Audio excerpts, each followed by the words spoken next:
नमस्कार मित्रांनो, 29 जिल्ह्यातील पीक विमा अपडेट. जय शिवराय मित्रांनो. खरीप हंगाम 2024च्या पीक विमा योजनेविषयी आपण मागील काही दिवसांपासून पाहत आहात की राज्य सरकारमार्फत मान्यताप्राप्त पीक विमा कंपन्यांद्वारे हजारो कोटी रुपयांची रक्कम दिली गेलेली नाही.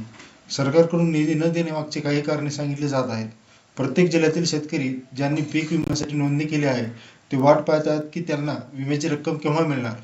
यापूर्वी आपण 23 जिल्ह्यांचे अपडेट घेतले आहेत.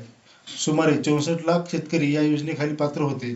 मात्र काढणी पश्चात किंवा मधल्या कालखंडात नुकसान झाल्यामुळे अंतिम अहवालांवर आधारित काही जिल्हे पात्र ठरले आहेत. सध्या जे आकडे उपलब्ध आहेत ते 100% अचूक नाहीत. उदाहरणार्थ जळगावचे आकडे अद्याप आलेले नाहीत. लातूर जिल्ह्यातील काही शेतकऱ्यांना विमा कंपनीमार्फत काही रक्कम मिळाली आहे, सुमारे 100 कोटीची. नाशिक आणि अहिल्यानगर सारखी परिस्थिती अनेक जिल्ह्यांमध्ये आहे. यवतमाळमध्ये 110 मंडळासाठी ॲडव्हान्स सूचना दिली गेली होती, पण अद्याप विमा वितरित झालेला नाही.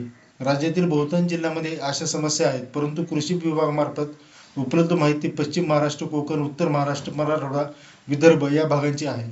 आज आपण 29 जिल्ह्याची माहिती घेणार आहोत. कोणत्या जिल्ह्यात किती पीक विमा मंजूर झाला आहे आणि शेतकरी पात्र कसे ठरतात याची सविस्तर माहिती घेऊ. सध्या परभणी हा सर्वात जास्त विमा मिळणारा जिल्हा आहे. नांदेड जिल्ह्यातही दुहेरी विमा मिळण्याची शक्यता आहे, मात्र आकडेवारी पूर्ण झालेली नाही. बुलढाण्यात काही प्रमाणात वितरण झाले आहे. सुमारे 144 कोटी रुपये मंजूर झाले आहेत, परंतु रब्बी व खरीप काही भाग यील्ड बेसमध्ये धरले जात नाहीत.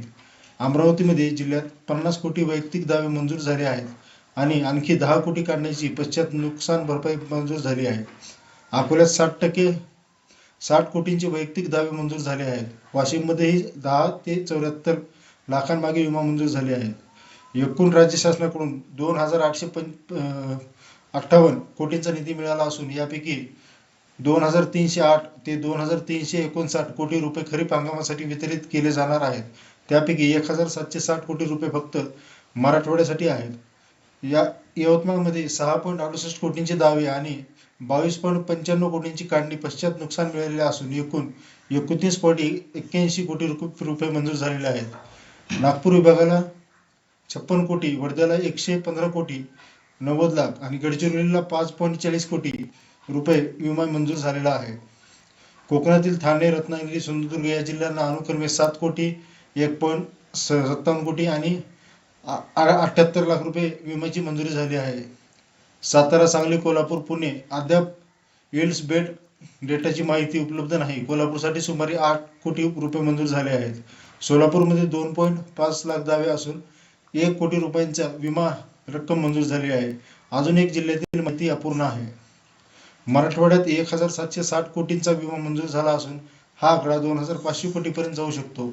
जालना, नांदेड, धाराशिव, लातूर या जिल्ह्यात वाढ होऊ शकते. संभाजीनगर जिल्ह्यात 88.21 कोटी रुपये, जालना जिल्ह्यात 263.40 कोटी रुपये मंजूर झाले आहेत. बीड जिल्ह्याला 212.76 कोटी रुपये मंजूर झाले आहेत. हिंगोली जिल्ह्याला 181.5 कोटी रुपये विमा मंजूर झाला आहे. परभणी जिल्ह्यात सर्वाधिक म्हणजे 426.55 कोटींचा विमा मंजूर झाला आहे. नांदेड जिल्ह्याला 376.21 कोटी रुपये मंजूर झाला आहे. लातूरमध्ये काही शेतकऱ्यांना 5,000 ते 80,000 पर्यंतची रक्कम मिळालेली आहे. इतर शेतकऱ्यांचे दावे नाशिक, अहिल्यानगर, जळगाव, भंडारा, गोंदिया यांबाबत अद्याप कोणती माहिती उपलब्ध नाही. नंदुरबार जिल्ह्याला 8.5 कोटी, धुळे जिल्ह्यातील नुकसान भरपाईची मागणी आहे. शेवटी ज्यांना 110% पेक्षा जास्त नुकसान भरपाई पात्र आहेत अशा मंडळीसाठी वेगळा निधी मंजूर केला जाणार आहे. आता एप्रिल 4 पर्यंत विमा कंपन्यांकडे आकडे पोहोचलेले आहेत आणि पुढच्या आठवड्यात वितरित होणे आवश्यक आहे. आपण आशा करूया की शेतकऱ्यांच्या खात्यात लवकरच रक्कम जमा होईल आणि बाकी जिल्ह्यातील लवकरच आकडा पूर्ण होतील. धन्यवाद मित्रांनो. जय महाराष्ट्र. माहिती आवडली असल्यास चॅनलला सबस्क्राईब करा आणि व्हिडिओला लाईक करायला विसरू नका.